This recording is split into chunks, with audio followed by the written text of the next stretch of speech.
Time keeps on leaving and we keep on moving. When do we pass on our wisdom to the youth? My veteran story, lost arts discussions, fireside chats with a bourbon or two. It's time to hear the story by military veterans. Get yourself ready. It's the Lost Arts Podcast. The Lost Arts with Andrew Cox. Well, my friends, and welcome back to the Lost Art Podcast. That podcast is giving a voice to our veterans.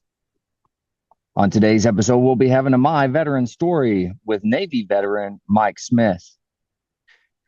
But if you're enjoying these podcasts, and be sure to go to the Lost Art website. That's the lostart.podbean.com. Go check it out. Go see what kind of merchandise and everything that we got there. Get you some merchandise. Help get our veteran voices out for all to hear. If you'd like to be a guest on the podcast, and email me directly at thelostartwithandrewcox@gmail.com. You can also check us out on YouTube at The Lost Art with Andrew Cox. Be sure to like, subscribe, share, follow, whatever there is to pick there. Be sure to pick one of them and just keep doing it. And then to all the listeners out there, I want to say thanks for tuning in. It is much appreciated. Before I get any further, I do want to give a shout out to the Till Valhalla Project. They are a great organization that is doing great things and raising money and helping organizations to prevent veteran suicide. They also give plaques out, honor plaques to the fallen veterans. I promise you, if you're buying some of their merchandise, it's going to a great cause. So I just wanted to give a shout out to them. But with that, I have Navy veteran Mike Smith here. Mike, how you doing? I'm doing good, Andrew. How you doing, bud? Oh man, I can't complain. It's another day. It's beautiful outside, so it's great. Yes. Yeah. So let's kind of start at kind of the beginning for you. Where did you grow up? And then kind of talk us a little bit about that, and then what drew you into military service. All right. I ended up growing up here in Sallisaw, where I'm currently living now. Grew up, had two younger sisters and stuff, and I was kind of my dad's favorite, you know. So he was a Army veteran. He was drafted in Vietnam and stuff. So I always was working with him and talking with him, and you know, we had a really strong relationship and stuff. And he didn't really tell me to go in the military, you know, but when I told him I was thinking about it, he was excited because after high school, I wasn't ready to go to work, you know, and I wasn't ready to go to school. So I ended up me and one of my best friends, we in high school, we skipped school one day and ended up going up to the recruiting officer, and we was going to join and stuff. So we went in the Army, and he went ahead and he signed up and got in there, and I got in there, and I ended up having some medical problems that disqualified me. So he was already on the hook. He joined, and here I was, you know, I didn't and stuff, and he got kind of betrayed. So I ended up telling, well, then I'll let him make it right. So I went right next door, and it was the Navy. So I ended up joining there and didn't tell about my medical issues, and I ended up getting accepted and stuff. So I ended up going in the Navy, and this was right after the Gulf War broke out in '92. So you know, we was real like patriotic, ready to go defend our country, and you know, ready to give our best and do our part. Yeah, like absolutely. So he, like I say, he ended up getting in the Army and stuff, and I end up going to the Navy, and heck, end up going up to Great Lakes, end up going to boot camp up there, and well, tell us a little bit about your boot camp experience up there. You know, how was that for you? Was it a shock? How was that? Okay, well, yeah, it's, like I say, I grew up here in Oklahoma and stuff, and heck, I had never been on a plane, never been out of the state of Oklahoma. But been to Arkansas, just the next door, 30 minutes away. We'd go there to go inside, but real, just a simple country boy here. Never did all that, and heck, rode a bus to Little Rock, and from Little Rock got on a plane and flew me up to Chicago, and well, that was a big surprise at first. Kind of got me, and then I just ended up waking up at boot camp that first morning, and man, just thinking, what in the world did I get into?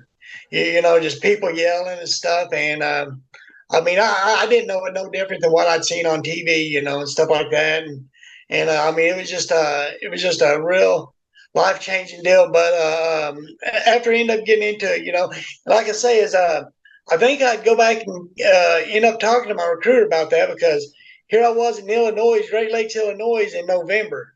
It's pretty dang cold. It's pretty cold up there on the Great Lakes in the middle of Yeah, it is. So I think I want to come back and kind of talk to him about that a little bit. So, he could have gave me a heads up on that, but it was a real great deal.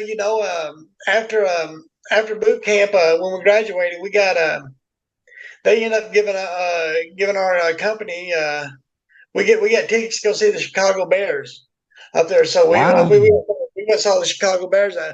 We graduated on a Friday, and then that morning, it was on a Saturday game. We got to go up there and see Chicago Bears and Tampa Bay Buccaneers play football and stuff. No kidding. So yeah, we got to ride a train there too. That's the first time I've been on a train. Got to ride a train from Great Lakes to Soldier Field, and it was oh man, I was. By this time, I was convinced it. Wasn't no longer hesitant about it. I was glad to be in the military. I was glad where I was. I was happy where I was. And that's a lot of first for you, yes. First time on a plane, first time on a train. First time out of the state. Yes, and like I said, I was real proud of that. And I got to my job, my MOS was like an operations specialist. Was looking at radar. I do a radar control operations of that. So after boot camp, I went to A school. A school was in Dam Neck, Virginia. Mm-hmm. So they end up after boot camp. I come home for 2 weeks, and then I end up going to Dam Neck, Virginia, and went to like I say, went to radar school there, and I really loved it because there's a lot of like figuring out the numbers and stuff like that. I love the numbers and stuff. So I finished second in my class. I finished second highest average, and you got to pick pick your orders in the number that you finish. The first one, you got the first pick of all. I think there was 40 something people in our class, and they gave the there, and so you got to pick a number deal. So my second one, so I end up I was ready to go overseas. I was ready to travel, so I picked Gaeta, Italy. I was the Com-6 fleet in Gaeta, Italy. I was I was 18. I was single. I was just ready to party. Travel the world and get out and do it. So man, I was living it up. Like I said, I was 18-year-old single, and I was living in Italy. And I got assigned to Com-6 Fleet, which is a commander of the 6th Fleet over the Mediterranean.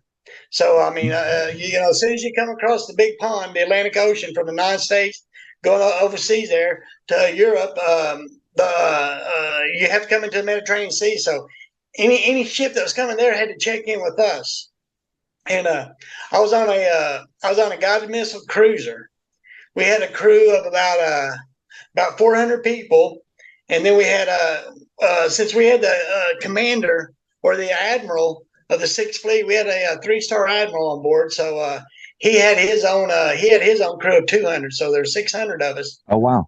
On the USS Belknap, and this was a ship that collided with a USS Kennedy aircraft carrier back in 70 something. Oh, collided wow. with them, and they rebuilt it. So they put us as flagship, and like I say, that was man, I couldn't have got no better duty. Like I said, we was flagship. So we had the admiral on board. So that was a honcho of the whole Mediterranean. So we didn't put him in harm's way. He was protected. We over there. We'd get in the middle of the battle group. Protected by everything. And this admiral, he liked going to events and doing diplomatic relations to all these countries. So we'd go over there and we would go to all the good places. I mean, we'd go right pierside too. The other ships that went, they would be stationed out, anchored out, or couldn't go and have to just float around. But we went pierside, and man, we got to go to all the good places. I mean, just Greece, with Russia, Ukraine, Israel, Egypt. Just man, got to travel and like I said, as a skate dude, I seen a lot of stuff. I saw, like I said, it was a dream. Here I was, 18 years old, never left Oklahoma, and I was there in the pyramids. The pyramids in Egypt. Yeah. I went to Israel, did a Holy Land tour. Went to Greece and saw the Parthenon. Ended up, Turkey, Israel, Ukraine, Egypt. Just seeing all these countries. Been to 4 of the 7 continents. 30 something different countries. Just I mean, it was Wow. like I said, it was and I was over there for 25 months. So we just go to all the good places. And like I said, it was my dream. 18 years old, I was single, didn't have no responsibilities other than what I had to do in the military, and like I said, that was a job that I only had to do while I was on the ship because I did radar. So when we was in land, I didn't have a job. I just had to, go and party, and live it up. I mean, I was in heaven. I was loving it. Yeah. I mean, that's incredible. I mean, you think back to when you were, a kid or whatever, and you're growing up here in Oklahoma, never really left the state other than go over to Arkansas. And now here you are traveling the world. You're getting to see all these incredible sights, the stuff that you learn about in the Bible or you learn about in your history books and things like that. And you're over there seeing it all, which is incredible. That's pretty cool. Yeah, I mean, I'm living. I mean, it was a culture shock. I mean, like the hindsight 2020. I mean, like I said, I was living up there, partying and stuff like that. But of course, I'd go there and I'd get like every place I went, I would get money from that country, and I'd send it back home. I'd send back home Mama a gift. She collected salt and pepper shakers, so I'd send her a salt and pepper shaker from every country, stuff like Very that. cool. But man, I wished, I wish I would have soaked it in more, took more of it. I mean, then I was just taking advantage. I was there. I mean, here I was in Palma de Mallorca or Greece, just floating on the beach, and scuba diving, snorkeling, stuff like that. And just Yeah. just to think, because I was there 25 months. Most of these places I went to twice. Because Oh, we wow. just did a rotation of all these deals. So it's like, oh man, okay, yeah, we're going to Greece again, or we're going to Turkey again, oh, here we're going to Russia, and stuff like that, Spain. And I mean, yeah, I went to the running of the bulls, just, Oh, wow. I mean, just a plumb culture shock. And it really was like a vacation, a paid vacation for the government, I mean, it was a Yeah. cruise, I mean, there were times where, and we was pretty lucky. I mean, at the time was over there, we would never be at sea more than like 13 days. 13 days was the most we was at sea. I mean, we would just hop from Wow. port to port. We would just Oh, you went. I think you're on mute. There you go. Sorry. out for 7, in for 3, out for 7, in for 3. I mean, it was just like a paid vacation. We was just living it up. And yes, that was a big culture shock. I really loved it. Wow. And that's really cool. They, you weren't out at sea for, months on end. Some of those ships that go out, they're out there for 7, 8, sometimes up to a year. And, Yeah. they're living on the ship, not doing anything else. So it's pretty wild. So you definitely Exactly. got the good end on that one. Yeah, I did. I mean, I liked how I got a good deal. And heck, like I said, that was a ship that been at it collided with the USS Kennedy and almost sank back in the 70s. So, they rebuilt it and they was just using it as a flagship. So it come up time. It was time to decommission it. They were taking it out of service. So we ended up after 25 months. There was they brought over another ship and we turned over our duties to. It was a USS LaSalle. So we turned our duties over to them, and Okay. half of the crew went over to that ship, and I was on the half of the detail that was going to decommission it. So I stayed on board, and we come back to America. We ended up coming back, and heck, that was the longest that we'd been out. I mean, it took us 20 days, I think, to get from Italy back to the United States. It took us 20 days. No kidding. That was the longest that we'd been out at sea. So we come back and decommission that. We come back to South Carolina, and then we offloaded a bunch of our ammunition and stuff like that, some of the radars and stuff, and then we went to back to Norfolk, Virginia, the big old Navy place there, and that's where we did the decommission. And I was on the last 50 people that got to stay on the ship. Our duty was just to scrape it bare. I mean, take anything off the walls that you could, and stuff. Heck, I ended up getting a plaque of the ship, and stuff like that. Oh, wow. We was just going to strip it down and get it all so they could, just junk it, just sell it for metal and stuff. So yeah, I ended up doing that, and end up after that we I got to pick a new duty station, and I ended up picking a fast frigate out of it was a small ship, had a crew of about 200 people, and it was a reserve frigate. So that I had the idea that it'd be out for like just on weekends, for the reserve and stuff like that. But yeah, and it was their duty. But after I got on there, they was getting ready to leave on a 6-month cruise. I thought, oh boy, wow. But it was a Unitas, which is around South America. So so I get on that, and I'm on that for about 3 or 4 months. No. I'm on it for about almost a year, and we leave for our Unitas. We end up leaving with a battle group, and we end up going through the Panama Canal over there, and then we end up. I think our first day was in Peru, our first stop. But man, we just went along, and we hit every country all the way around South America. Just end up going around the whole bottom of the earth and all the way up. Just like here I was from Europe. Now here I am in South Africa. From one side of the world to the other, and just living it up. Got to cross the equator. Become a shellback, and got to end up doing a lot of that stuff. Spent spring break '96 in Rio de Janeiro. Wow. It's a good thing I didn't have some money saved up, because I don't know if I'd get back on the ship. Them were some nice places down there, some good times. For the nice single guy that didn't have any responsibilities, but yeah. So go back real quick. You talk about shellbacking. For those that don't know about that or whatever, go ahead, kind of explain that and kind of what you went through for that.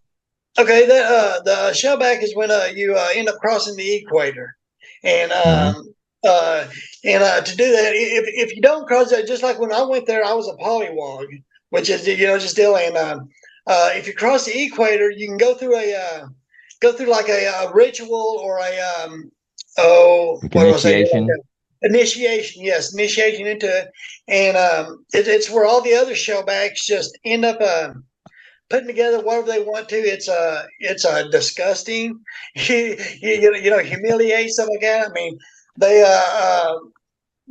end up having food out on the out on the fan deck, fantail for like a couple of days, just in the sun, just stinking, all kinds of slop. I mean, just any nasty thing they could. I mean, we just unbelievable. They would just, first of all, they come in the barracks, they strip you down to your boxers, end up leading you out on collars like dogs, and stuff. And you say this, you say that, just pushing the limits on. I mean, they couldn't do it these days, probably, because Yeah. it'd be some kind of problem. But it's just all that kind of deal, and you would go through this slop, you'd do this, have to eat that, and then at the end, we'd have a big old fat chief petty officer. Oh, his belly be all greasy and hairy, and you'd have to end up kissing his belly to end up, being the deal. It's stuff that that just, I mean, that to do that right there, you're part of the brotherhood. You're part of the shellback and stuff like that. It's disgusting, and gross, but man, you never ever. I mean, what percentage of Americans can ever get to do that? Yeah. I, Very I mean, small. maybe 3% of Americans would ever get a chance to be in that club. So Yeah. why not do it? Like I said, I was glad to do that, and and like when I was over there, also I went in as I ended up going in as a E2 because I ended up getting a friend to join also. So I went in as Okay. E2, and I ended up getting out as a petty officer third class. Petty officer third class. So end up E4 is when I got out. I did my 4-year hitch and got out. Hmm. Okay. But And then as looking back on that, what would you say some of the best, I guess, lessons learned that you had as you looked over your Navy career? Navy career, I mean, man, I just like I said, I did a lot of partying, but also at the same time, like when we was on the ship and stuff like that, I did end up learning, man, responsibility, but also just like respect. Hmm. End up learning respect, how to respect authority and stuff like that, and just one of the biggest things, and I still got it now. I know my wife, it ends up irritating her and stuff that I do, but just accountability. I can't stand it when people say, "Well, yeah, I'm going to do this," and you don't ever hear from them. If you say you're going to do something, do it. It's just like the military. I mean, they don't sit around messing that. You can't say, "Well, yeah, I'll be there," and you not show up or do it. You're going to be held accountable. It's Yeah. just learn the accountability and the respect. And I mean that's the stuff I still use every day. Is just like that, and like in all my everyday life, I use like learning the chain of commands. You don't step on people's toes. If you have a problem, you discuss it with your superior. If that don't work, you can keep on going up the ladder, and stuff like that. But yeah, that's something I like: accountability and respect and the chain of command. I'm so glad I learned that. Yeah, absolutely. Yeah, and that helps you out no matter where you go, what you do, whether you're in business somewhere or you're, just in a church and just knowing kind of where you stand there, Yeah, exactly. I mean, and just stuff like that, just accountability. I mean, that not only makes you look good, but it'll make things run a lot smoother, also, rather than people just jumping around, figuring out what they're doing. And Yeah, absolutely. Wow. So, thinking back on all the places that you went, right? You got to go see yeah, some incredible sights. So what would you say you're probably let's go with top three. What would you say your top three would be? top three, Spain. I love Spain. Love Spain. Greece, Spain, Greece, and probably like Brazil. Yeah. Spain, Greece, and Brazil. Spain and Spain. I mean, I just love like how especially just kick back. They're laid back. They're real relaxed. Don't let a lot. I mean, take their siestas. Just look like it real chilled. And stuff like that. Like Greece, I love the beaches, stuff like that. I mean, it's like they see in the movie. It's just a good place to just have a vacation, stuff like that. And Yeah. like Brazil, I love like the rainforest they have there, and stuff like that. And just yeah, it's just a real nice. It's kind of hard to pick them. I mean, because man, I mean, there really wasn't places that I didn't like. I mean, well, now I take it back to like hearing about like going to Puerto Rico, stuff like that. Then were some seem like dirty, rundown places, but Yeah. to me, I mean, that's places that most Americans won't ever go. I mean, I'm just real glad that I got to do all this stuff. Like I said, then after my 4 year hitch, I thought I was ready to go to school, stuff like that. So I ended up getting out and ended up pursuing school, stuff. And like I say, the military just I don't think it was for me to make a career. It was just something I got into to give me time to think and get my priorities straight, what I want to do. Man, I don't regret it one bit. I would do it again if I had to, and stuff like that. I'd do it. And man, I think a lot of people could use it that don't, I mean, just a little bit of it, just like a couple of years, like, I don't know what, some of them countries got it where every male will go into the military for a couple of years, just to learn some stuff. And man, that should almost be something that, should be considered in America almost, I think, it could, but. Yeah, I agree with that. There's lessons that you learn in the military that you don't really learn. Well, you may eventually over time, but you get indoctrinated into it very quickly. So you learn things, in a short amount of time. Whereas, if I'm a civilian and I don't join the military, I may learn those things, but it may take me years and years and years to do so. Right. So I agree with you. I think it's a good thing for everybody to go in and, just learn some of those things. Yeah. And something else I liked about the military was, I love it was, it's a real, I mean, you don't see it anymore these days, but it's a real brotherhood. I mean, Hmm. them are your brothers. Like I say, you'd ride or die with them, and I mean, just like we was in the Navy, every time we'd go to a port where there'd be Army or Marines, man, it was hit the bars and we'd fight them. We'd fight them just because there's Marines, or Yeah. they'd come looking for us seamen, us us sailors just to whoop the crap. We'd fight like dogs, but my God, when we was out there doing our exercises or during an aggression war, something like that, they were our brothers. Yeah. When it's time to play, yeah, we could do whatever, but it come down to it, that was my brother. We're all defending our country. I mean, willing to give our life for people we would never see, people that actually would never like us, or nothing like that. Yeah. But yeah, we're gonna do our part to protect them, to make sure they can sleep at night. Yeah, absolutely. And I think that's one of the great things that we do in the military that most people don't even recognize. But we're doing it for everybody else. I mean, yes, we get a paycheck. Yes, we go and we get benefits from it. But at the same time, once you're in it, you start to realize that, hey, I'm doing something for the American public. And not everybody recognizes that. It's unfortunate. I think we've gotten better over time. You think back to like your dad was Vietnam era. Right. You think back to those guys when they came back, there's people spitting on them, throwing things at them, calling them baby killers, all kinds of stuff. Right. So I think we've come around and it's much better now than it was back then for sure. Yes, yeah, I agree. Yeah, it's like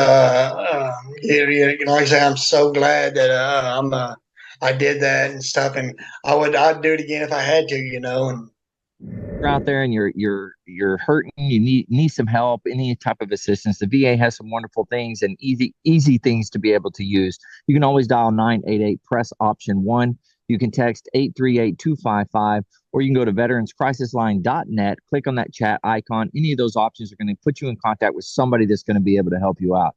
But one veteran life lost is one too many. So please, please, please reach out for help. With that, Mike, thanks again for coming on. And to all the listeners out there, stay motivated, change your socks.